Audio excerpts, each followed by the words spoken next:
Fala, turma, vamos lá? Continuando aqui, capítulo 3, os artigos 67 a 69.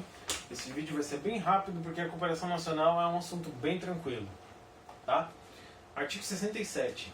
Aos órgãos do Poder Judiciário, estadual ou federal, especializado ou comum, em todas as instâncias e graus de jurisdição, inclusive aos tribunais superiores, incumbe o dever de recíproca cooperação por meio de seus magistrados e servidores. Ele está dizendo que os tribunais, que os juízes, que os servidores devem cooperar entre si para efetivamente entregar a pacificação dos conflitos, tá? Exercer a função típica do Poder Judiciário. Tá? É bem principiológico esse artigo, não tem muito o que dizer a respeito dele. Artigo 68. Os juízes poderão formular entre si pedido de cooperação para a prática de qualquer ato processual. Não sei se vocês lembram da cooperação internacional. Existia a figura da autoridade central, normalmente o Ministério Público Federal ou a AGU, né? A AGU principalmente, ou o Ministério Público Federal em alguns tratados. O que ele está dizendo no artigo 68 é que no âmbito interno não tem essa figura da autoridade central. Então eu posso pedir diretamente para um juiz de outra comarca para solicitar, para praticar um ato lá na comarca de lá, tá? Diretamente. Tá? Artigo 69. O pedido de cooperação jurisdicional deve ser prontamente atendido, prescinde de forma específica e pode ser executado como auxílio direto, reunião ou pensamento de processos, prestação de informações, atos concertados entre os juízes cooperantes. Tá?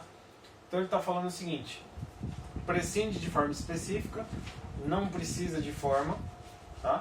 Toma cuidado com a palavra prescinde na sua prova, porque você vai estar cansado, você já vai ter respondido 70, 80 questões e vai aparecer um prescinde lá na sua prova e é uma palavra que às vezes confunde. Tá? Prescinde, dispensa. Tá? Quando você vê a palavra, você já risca ela e troca por dispensa. Quando você lê de novo. O pedido de cooperação jurisdicional deve ser prontamente atendido. Tá? Então deve ter prioridade no atendimento, deve ser prontamente atendido. Dispensa de forma específica, dispensa forma específica. E pode ser executado como auxílio direto, reunião ou pensamento de processos, prestação de informações, atos concertados entre os juízes cooperantes. Tá? Aqui é interessante que ele fala que não depende de forma específica, mas depois do parágrafo 1º, ele vai falar das cartas de ordem precatória e arbitral, que seguirão o regime previsto nesse código. Tá?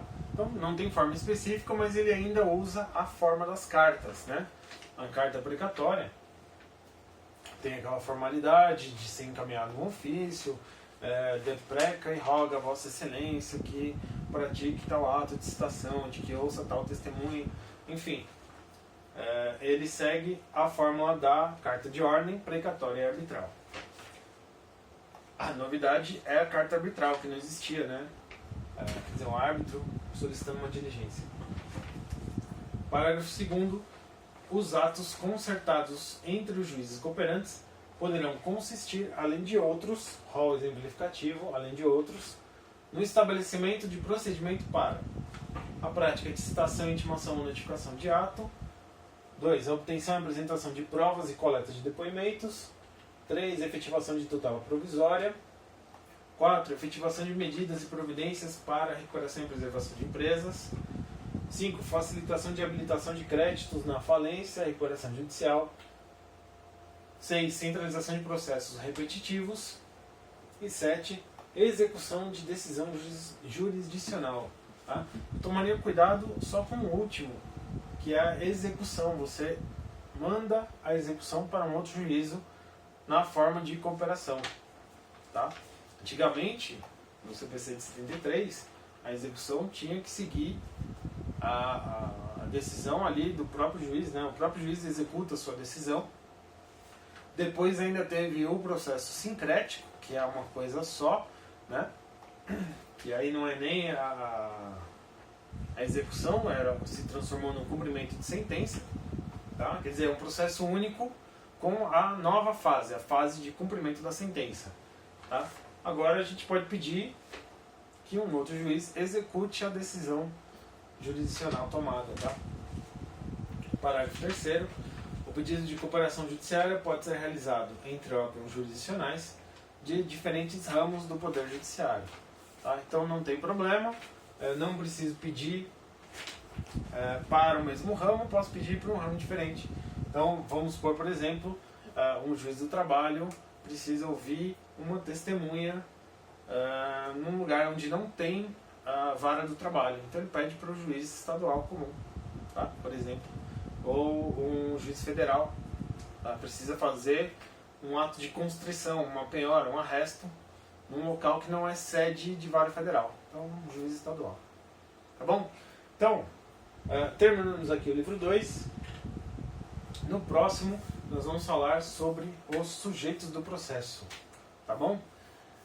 Então, pessoal, grande abraço, bons estudos e até mais. Tchau.